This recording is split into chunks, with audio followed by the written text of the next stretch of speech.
Okay, so this is very exciting for me because it's my first Zoom, and the first person I get to interview, well, my Zoom interview, is my gorgeous friend, Ashley McAvey. And the reason why is because she's done something monumental. I say she has an incredible team and she'll share that with you.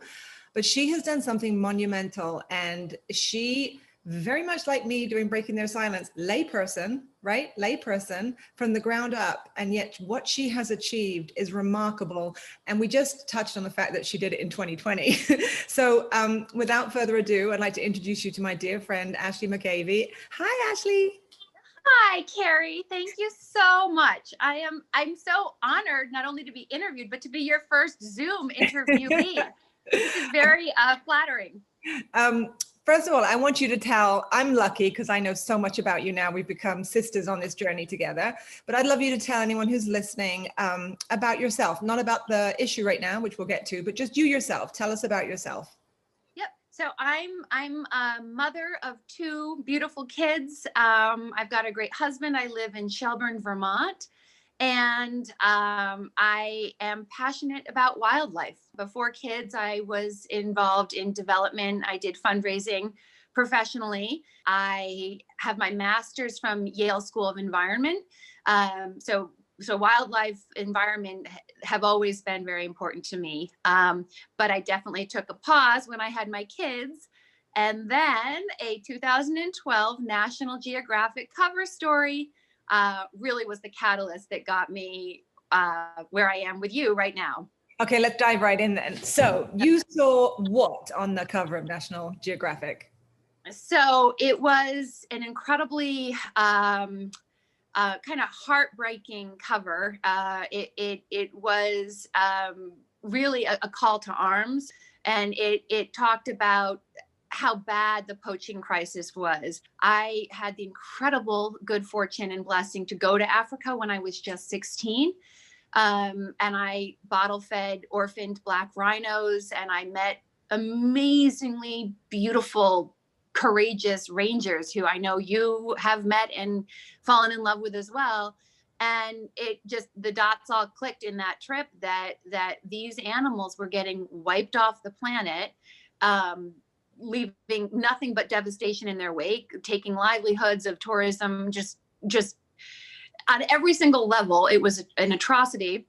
And it was because of what was happening in this very country. So for so long, it was just always kind of point the finger at Asia. And I learned then, even back in 1989, 1990, that this country was a huge culprit in this extinction crisis.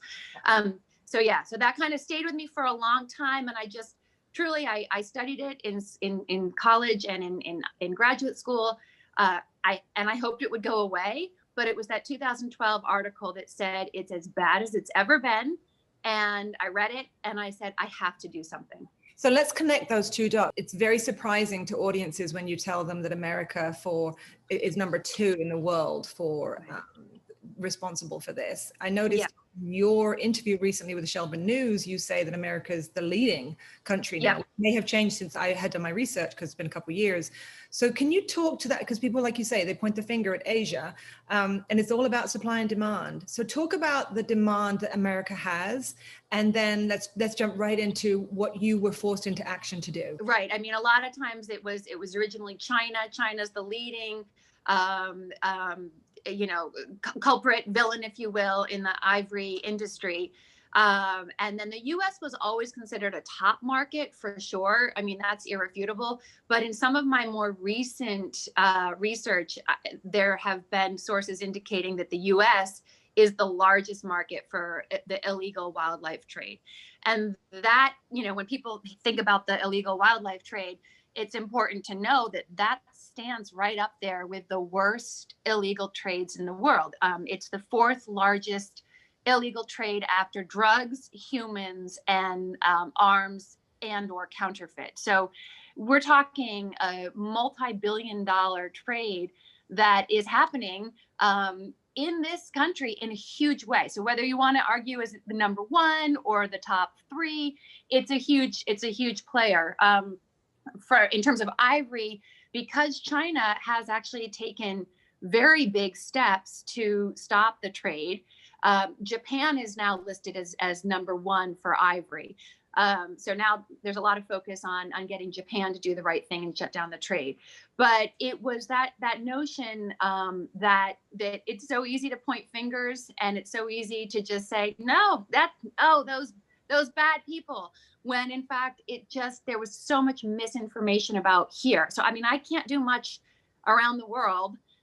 Although that's debatable, because look at what you've done around the world. So, but in terms of, okay, what can this country do? It was like a light went off that we are a huge villain here, and we need to do something. And I had to act. So it's not so unique that you went to a meeting that talked about how can we get a handle on it. What is unique is what happened after that meeting and what you were then forced into doing. And that to me, where you became Superwoman. So let's dive into that. So you obviously saw it with the magazine and you're like, right, I want to do something. And you went to a local meeting. Take it from there. Exactly. So I read the story. It was written by Brian Christie, who is one of the lead investigative journalists for National Geographic. And I call him a good friend. In fact, he wrote a beautiful letter to Governor Scott when this bill was sitting on his desk. So talk about full circle. I read this article written by this incredible guy, and he's become a friend, and he was helping me write letters of support to the governor. So I read the article, I hung on every word, and I said, okay, what can I do? And I realized the article was written, this is where film and the power of film comes into play. The article was written around an actual documentary that was being filmed at the time by National Geographic, directed by John Hemingway. So I reached out to a friend from my boarding school. I went to Deerfield Academy because I knew that he had been a backer of the film. I mean, this is a really long-winded story, but I got in touch with him, and he said, call John Hemingway. John's my friend. I supported the film because John was doing it. And I got in touch with John. I thought, there's no way this guy is going to get back to this person, this mother in Vermont and he got right back, and he said, let's do it. I'm hooked up with Wildlife Conservation Society, which is an amazing organization. So kind of the three spokes of the wheel, John Hemingway, Wildlife Conservation Society, and I just made it happen. And I put together a screening of his film. John flew out from Montana, and it was a completely packed house at the University of Vermont, where I used to work, in their School of the Environment, in the Rubenstein School, which is an amazing school. And I had called the dean, who was a friend. I worked with him, and I said, John, another John, can we do this? And he said, yes. He didn't hesitate. So boom, the event happened, hosted by UVM in conjunction with Wildlife Conservation Society, and John flew out. We had a panel discussion after. And really the upshot of that panel discussion was, everybody in the audience, a lot of college students, a lot of just all walks of life, every age, everything. Everyone's kind of wringing their hands. Okay, what are we doing after watching this beautiful film, being completely inspired? And the key word at the end of that panel was legislation.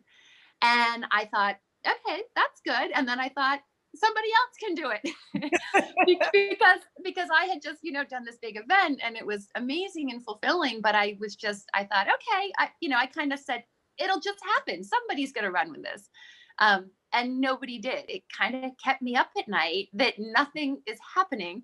So that's when I said, we're going to run with this. With Vermont right now, it's a perfectly legal thing to buy and sell ivory, rhino horn, any of these imperiled wildlife parts. And so I had to educate myself, and then I had to get 2 sponsors for our first bill. And I did. I got a Republican and a Democrat, because this is a completely nonpartisan issue and it needs bipartisan support. And we were off and running. So knowing nothing about how to write legislation, you just literally decided, I'm going to do this, right? I mean, I'm going to stop and pause right here, because I think this is where ordinary people think it's above my pay grade. I don't understand this, or I can't do that. We can do extraordinary things when we really are driven to by our passion. You can't just write a bill. No. What is the process of writing a bill? No. So the good news and the really lovely thing for Vermont was that we weren't the first. I would like to say we were the first. We were the first state to ban slavery back in the 1700s. So I love that Vermont has this incredible legacy of being the first. We were the first with civil unions. We're trendsetters for what is right and just in the world, and for peace and justice. And so that's good, but that also makes it hard. If you're the trendsetter, and especially in any legislative body, the first question is, well, who else has done this? Why are we the first? And luckily for us, New Jersey had already done it. And so had New York and California. So New Jersey, Governor Chris Christie in 2014, he was the first governor, and a Republican governor. Again, I can't emphasize enough, this is bipartisan.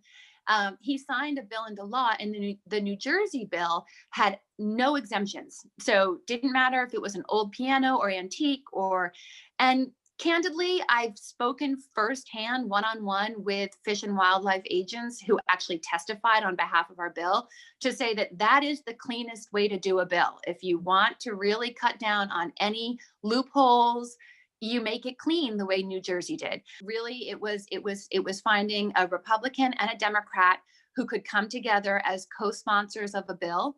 And then they had legislative council copy what New Jersey had done. And that was our first bill. That was H297. So we had it, it was started, but then the challenge was, okay, how do we really make this a grassroots movement? We did this with $0. So it was really an education campaign. What really started was going around to schools, colleges, newspapers, letters to the editor, you name it, marches, movie screenings, and really letting folks know that right now, Vermont, pretty little nice Vermont, is part of the problem because it's completely legal to buy and sell all of these products. And when you said that to people, their jaws dropped. They said, no, it's not. And we had to say, yes, it is. So that was the push. It was this idea that there was a huge misunderstanding that federal law governs what happens on a state. It doesn't. Federal law only governs import, export, and interstate trade. But intrastate trade, the trade that happens within a state's borders, that is solely up to the state itself. So if the state doesn't have a law against it, it's perfectly free and clear. And the notion that we were trying to convey was, when you think about what's coming into this country on a daily basis, you think of those miles and miles and miles of cargo ships. There's no way we're going through every item. And so Interpol estimates that only 10% of illegal items are actually stopped, which means 90% of these imperiled wildlife parts are winding up free and clear on the state level. So it was this kind of, and that's not a soundbite. So we had to really take our time letting people get this fact and understand how this was so important on a state by state level. So you started a nonprofit, Vermont for Wildlife, correct? Is that what you did it back then? And then you slowly gathered this momentum behind you. I mean, just because I know you, I know how much energy you have, and I know what a phenomenal mom and wife you are. So I know how tired I get at the end of the day, and I really cannot conceive just what it took for you to do this, because you didn't give up. So you spent 4 years trying to pass this bill. What happened when you finally put it forward that first term? What happened for me, which is good, and I bet it would happen for you too, because I know you. We had H297, and we pushed hard, and I think, to your point of, why didn't you just give up? It was almost like the more there were opponents or people who didn't understand, or people who were spreading false information, the more I dug in my heels. So the more I actually wanted it, especially as I was seeing slowly but surely other states were ticking by and doing the right thing. So back to H297, we started. It's funny because for such a simple idea, there was opposition. I mean, I think anytime you tell somebody that you're not allowed to do something, there's this very gut reaction of taking away a liberty or robbing somebody of their possessions, or so there was a lot of, we had to be very skillful in how we proceeded, and how we really were trying to say, this is, with knowledge comes the responsibility to act. So nothing's going to get confiscated. We're just saying, as long as this trade continues, the monetary value on these items, that is perpetuating the slaughter. Right. So H297, we overwhelmingly passed the House. I think it was 135-4. So wonderfully great news and wonderful. But I should say, along the way, again, because at this point it was only maybe 3 or 4 states had done it. It was getting watered down, and that can happen with legislation, is it gets watered down pretty quickly. So actually, by the time it got to Senate, to be honest, it wasn't a great bill. It probably at the time would have been the weakest in the country. And that's something that you really have to be careful for with state legislation, because whatever the lowest kind of common denominator is, very frequently the next state that does it and all the states following will kind of copy that, because all the other states, they'll say, well, oh, but Vermont did it. New Jersey was crazy. They had no exemptions, but Vermont, they had all these exemptions and loopholes. So let's do it like Vermont. And truly at that point, we would have been doing more harm than good. So the Senate actually had even suggested creating a registry, which would have been completely cumbersome, and more than cumbersome. It would have done more harm than good. It would have been putting almost a higher value if you said, oh, but I registered this piece of ivory, so it's really valuable. So we actually had to pull the plug. We were the ones who said, this is not what we want. It's defeating the whole purpose.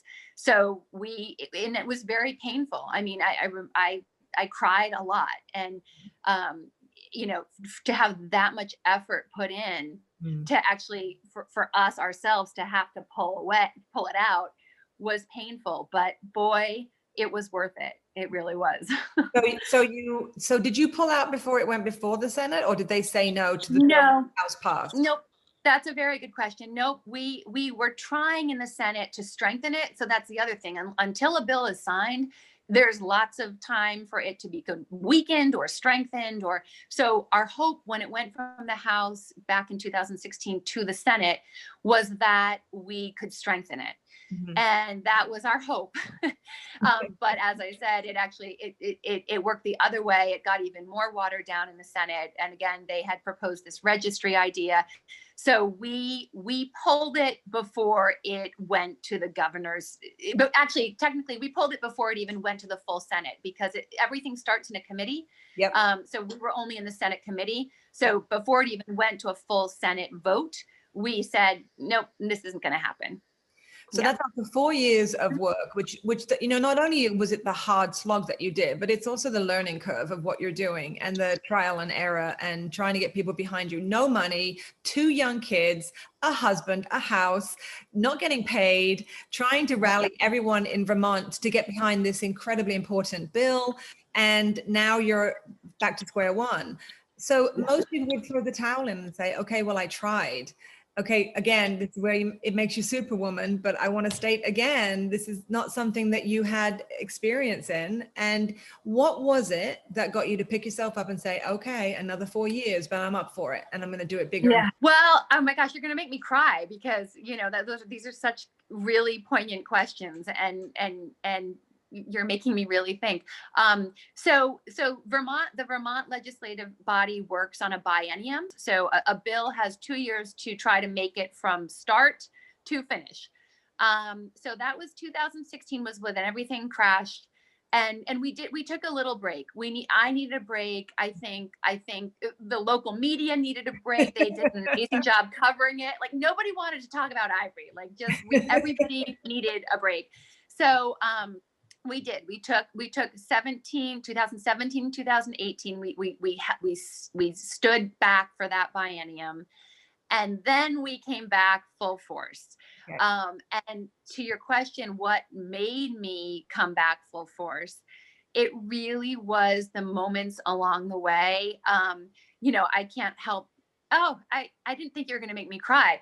But I can't help but think about the little moments of joy and the little moments of hope and the little moments of light. And the kids of Vermont, you know, out of the mouths of babes, these little kids, you know, if you could just kind of take adults and like put them on the corner for a second and just talk to a child, and you say, you know, do you like looking at this elephant, you know, on National Geographic or in one of Kerry David's films?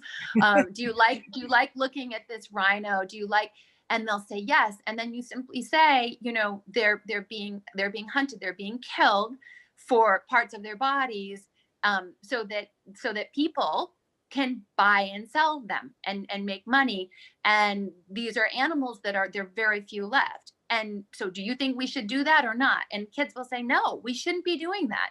So there was just this simple kind of drumbeat of these kids who just got on board. I mean, Tegan Yardley, who you met, we had breakfast together, the three of us, which was so fun. So fun. She sold cupcakes at that very first screening of Battle for the Elephants. And she was just this little girl who really cared. And she just had tenacity, and she didn't let it go. And she wound up making small, short little documentaries, which I'd be happy to give you and so you can put up as well.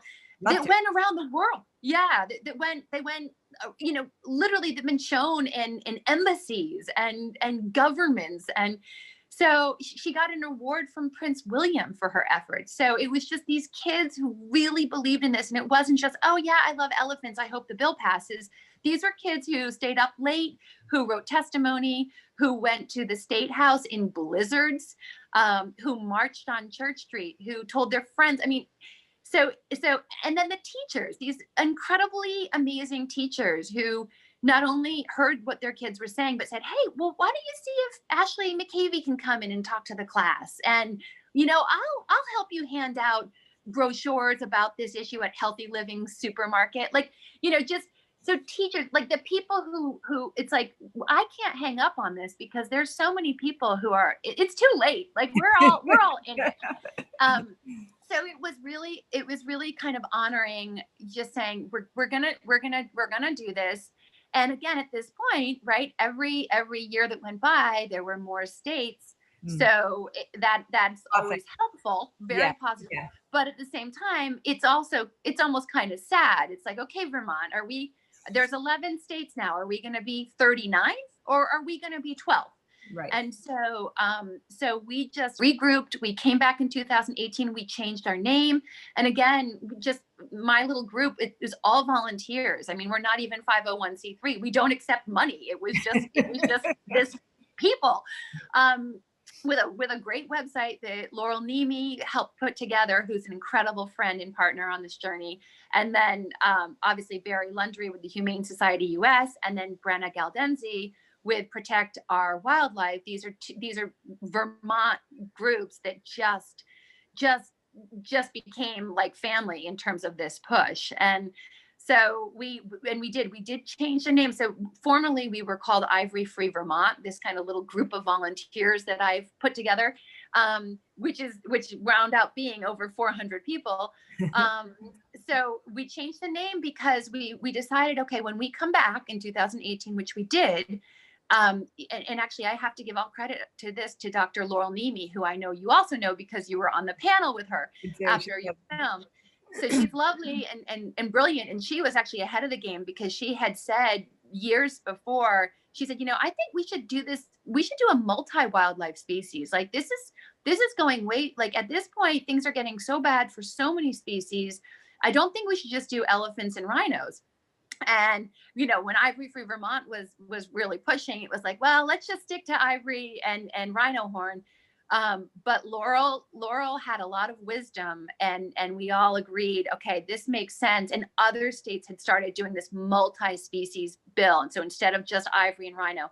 So what did you expanded your bill, but what did you expand it to cover now? Yep, to 15 species. So we had, you know, cheetah, pangolin, lion, whale, you know, hippo. I can send you the long list. 15 species of the most imperiled species. So people would say, well, why did you choose these particular species?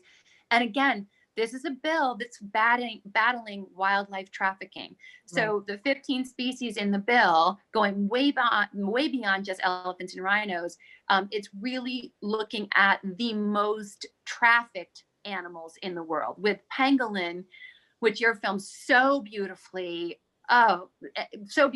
demonstrated, is the most trafficked mammal in the world. And some people didn't even know what that was. It's the most trafficked mammal. Let's talk about stats, because I know 100 elephants are murdered every day so that we can wear their ivory teeth as bracelets.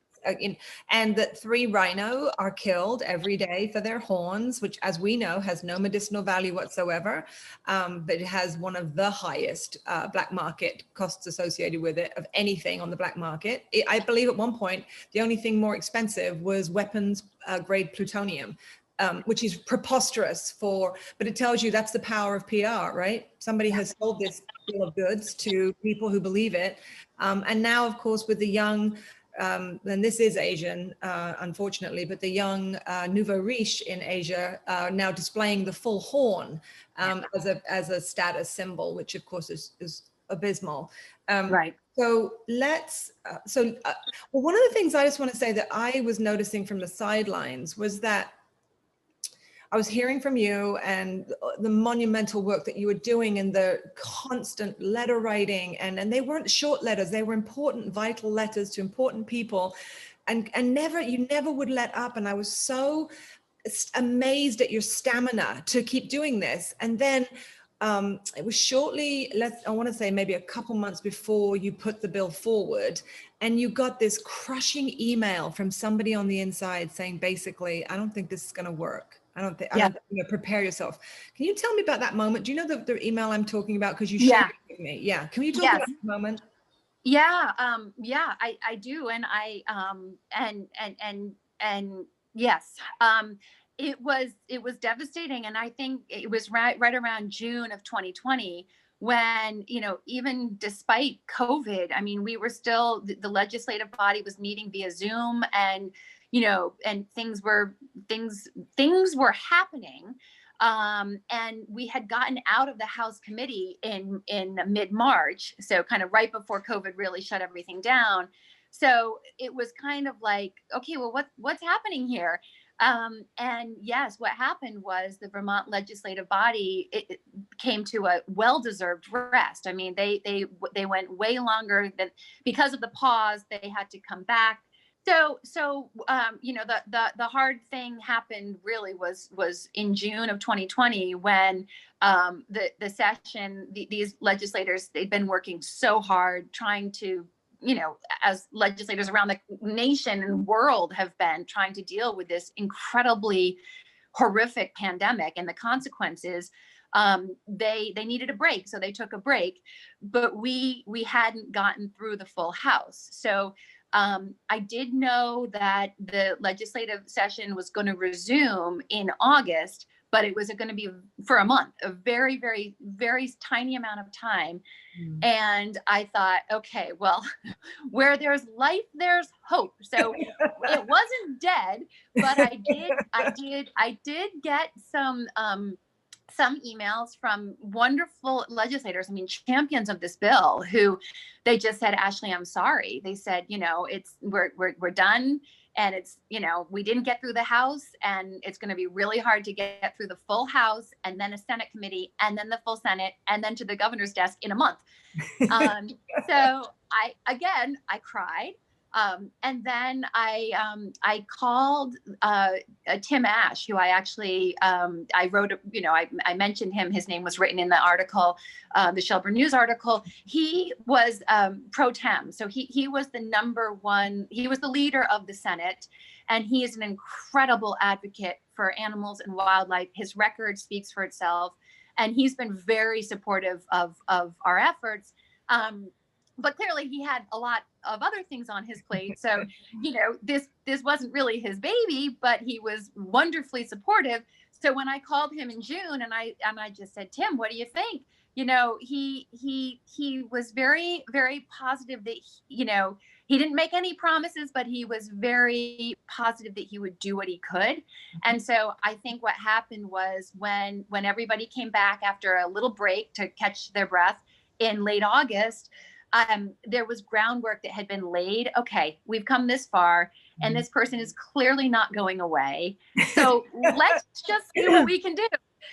The other thing that I really, I was very grateful that legislators acknowledged was the zoonotic nature of this pandemic. So, a lot of people, there's people who would say, what are we doing with this anyway? What does this matter to Vermont? So that's a whole nother story. But then you'd also have people say, what are you doing, especially now during a pandemic?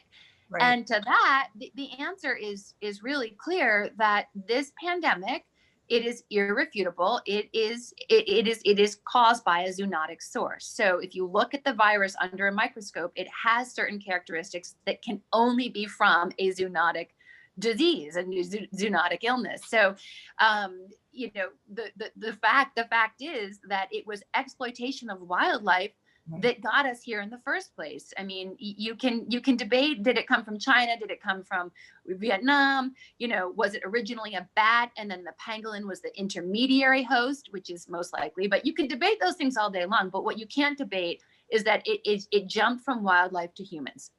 That is irrefutable.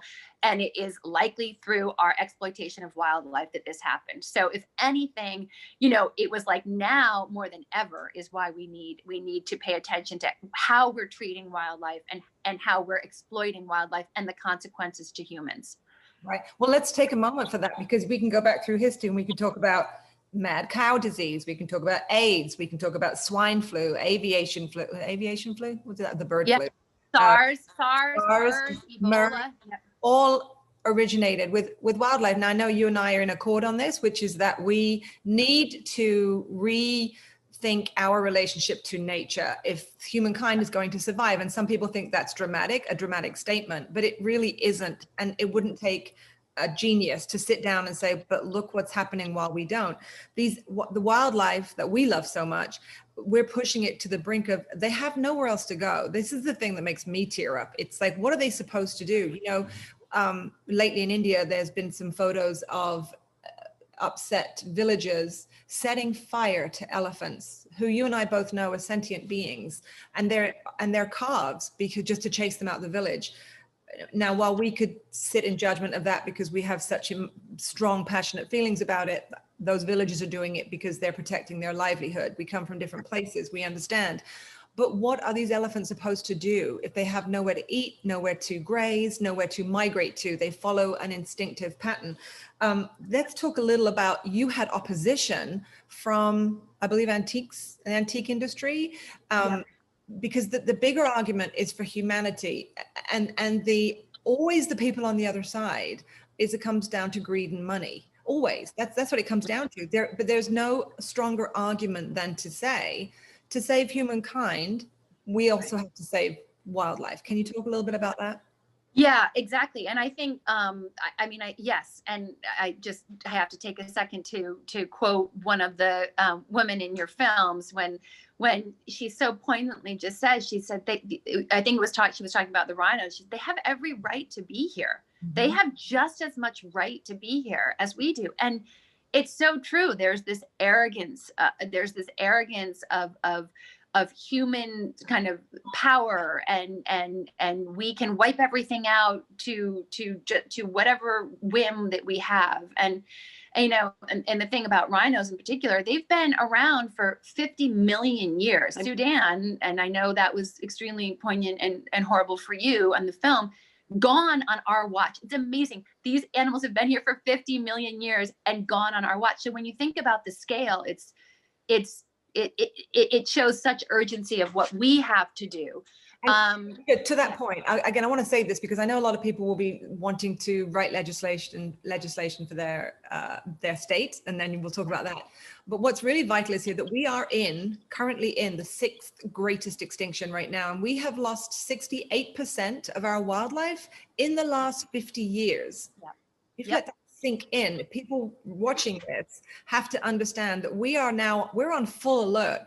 I didn't make Breaking Their Silence because I'm a wildlife specialist. I made Breaking Their Silence because I am a layperson who wants to do everything that I can. And I know that the same was for you when you wrote that bill, was like you wanted to do everything that you could. And we're just asking everyone to do just that. That's all we're asking. Just do what you can. So yeah, go ahead. No, 100%. And the idea of the sixth mass extinction. I mean, I love that you brought that up, because it's an extinction greater than the dinosaurs 65 million years ago. And unlike the previous 5, this is caused by human activity. So, when you really think about that and what it means, there's a normal background rate of 1 to 5 species a year. That's normal. There's natural extinction. That's okay. But we're right now losing dozens every single day. Yeah. So when you really think about that, everybody has a responsibility. And so, you had asked about the opposition, and again, it was people who didn't want to be told what to do. And I think one of the best things in the world is that I have ivory. I own ivory that my grandmother gave me. So it wasn't like, I was saying, look, I own it too. Like, I own it too. I'm completely willing to keep it, give it to my children, pass it on, cherish it, love it, do whatever I want with it. But I understand I can't sell it anymore.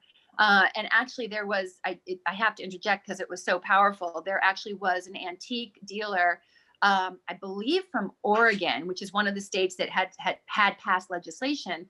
And he came on, and I thought, oh boy, what's he gonna say? And it was the most compelling argument for our bill. I mean, he said that once people understood why they were being told they could no longer buy and sell these items, they got it, they were okay, and the trade stopped there. But so I actually pulled you off track for a little bit, because I'm just so passionate about the wildlife, as I know you are. But we talked about, so, here you had all this incredible momentum. You passed the House. No, you passed the Senate first this time, right? And then this time, no, but actually that's a good question. We actually started in tandem. We passed the House first, but it's a very good question. So when we first started in 2019, we had 2 identical bills. So we had S29 and H99. So we had a Senate version and a House version. So we really kind of said, let's start them both, and let's see whichever one picks up first, we'll go with.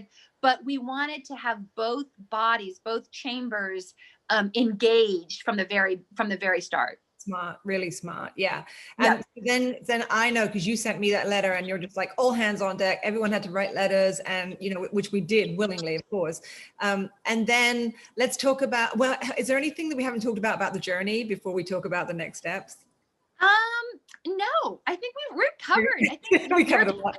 Yeah, you're covering everything. I think this is good. This is good. So then, of course, the most exciting thing, I get that call from you. We passed was it the House first, though? Yes, it was. This is what was so brilliant. I think I would have stopped my galvanizing people we passed the House, we're clearly going to pass the Senate, then the governor will sign and we'll all go home. I'm sure I would have stopped there. Not you. You were just like, you ramped it up. So you just kept going and going, and you pulled in all the big guns, and everyone wrote in. Then you passed the Senate again. I would have stopped there too. But then you really enlightened me, and you talked about the power of the governor's ability to veto both House and Senate. So talk a little bit about that whole situation, how you felt, where you were. So in Vermont, Governor Scott had actually 3 options. He could, he could veto it, just say, nope, I don't like this at all. And governors do that. That's their job, and they're right. Governor Scott could have not signed it and let it kind of just become law, or he could have actively endorsed it by signing it. I know for a fact his office was flooded with international letters. I mean, I know for a fact were writing from all over the world. And a lot of people say, well, really, politicians, they only care about their constituents. They only care about who's voting for them. But I think this issue, the fact that it garnered such attention and such passion, I think it was a wonderful kind of learning opportunity for everyone in the governor's office to see how the whole world was watching little old Vermont. Yeah. And then also the other kind of wonderful side benefit was the fact that people out in California and in Nebraska and Oregon, they were reading about Vermont's crusade. So especially the states, the now 38 states that hadn't taken action, they were seeing these posts, and social media went crazy from all these wonderful partners who just jumped on board. And it was an education for a lot of people. I love that. So then it goes before the governor, he signs it. How soon before you hearing he signed it, did you fall apart sobbing hysterically? Yeah, and it was day 5, and it was after 6 p.m. and I was sitting at my computer where I had been for the last 3 weeks, not eating, not sleeping, just staring at my computer. And I got an email from somebody in his office just saying, I just want to let you know he just signed it.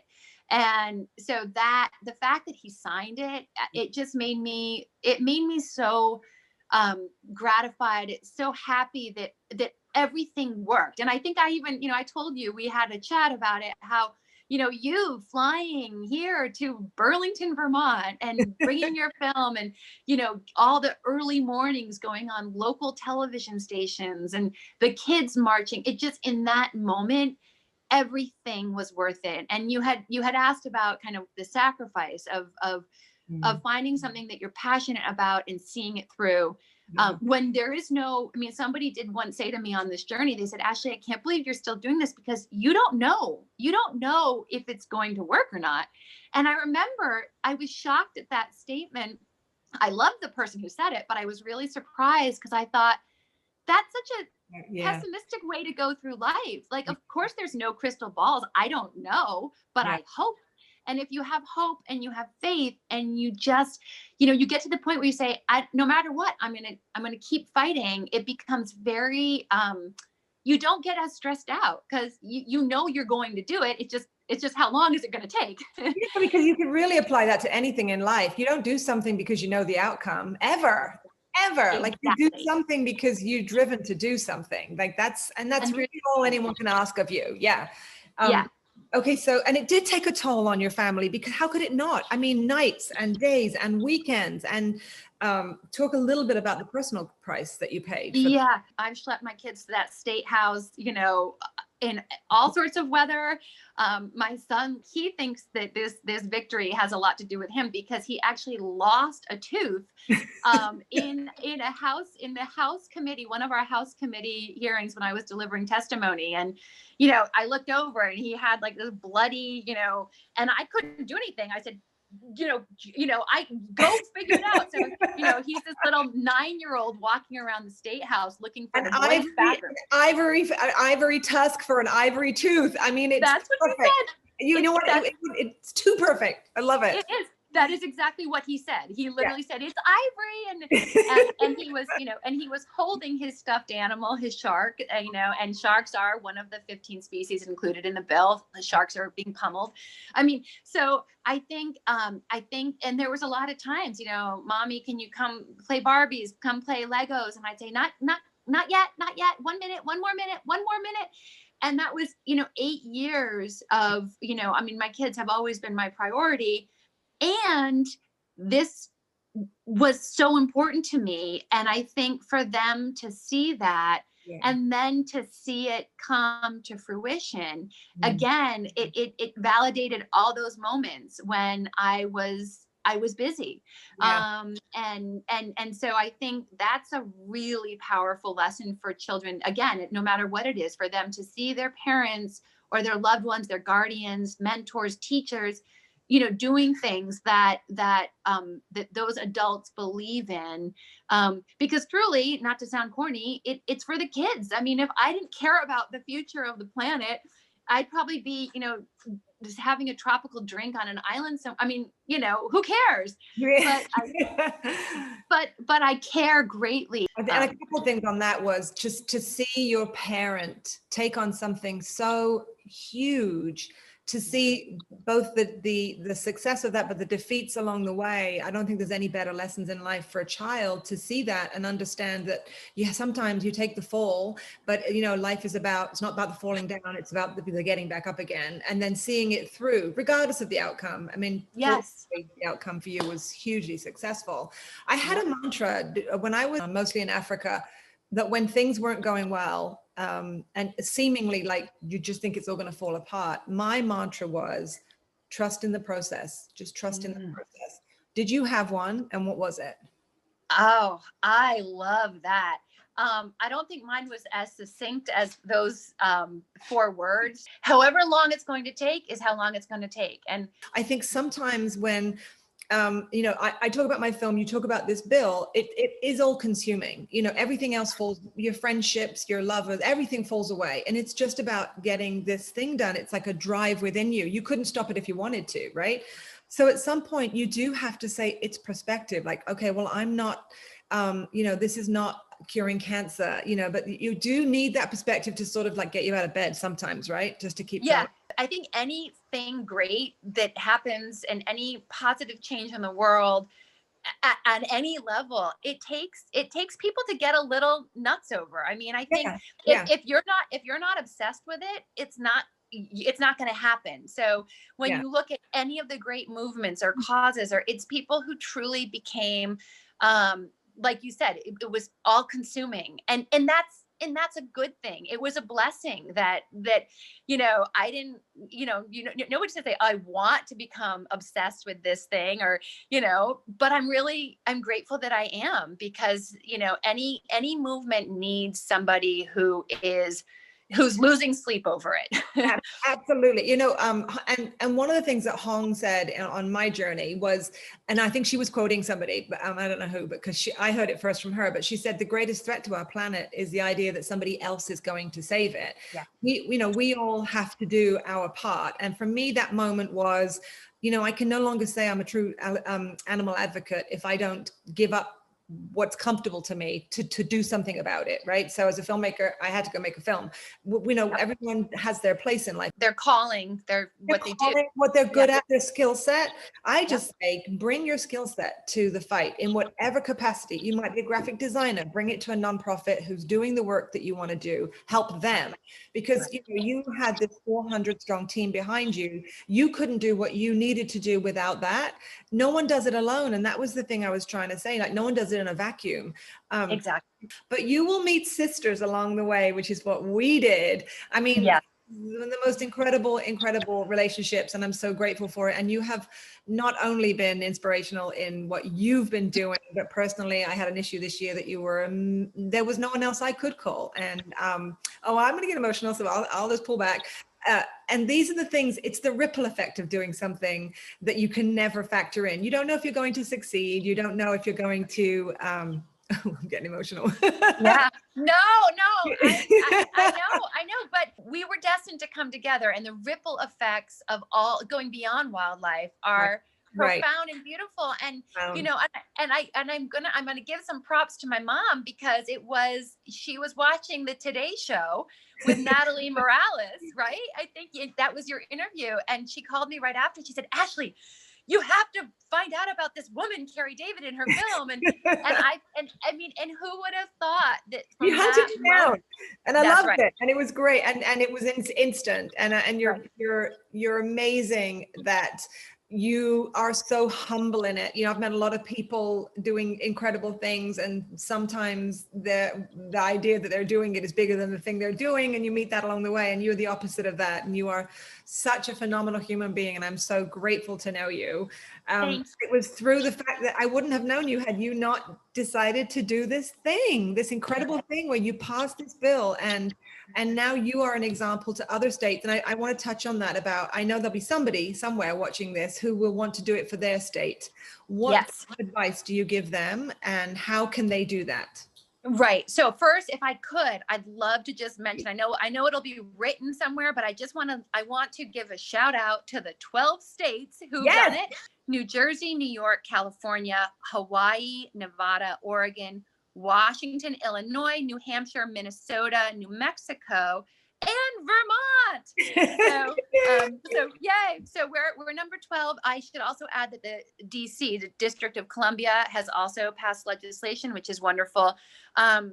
So of the other 38 states, we need all 50 states to act, because right now it's great. And for the 12 states that have taken action, but history has proven that when markets close, it migrates to where there's loose jurisdictions or no laws on the books, which is the 38 other states.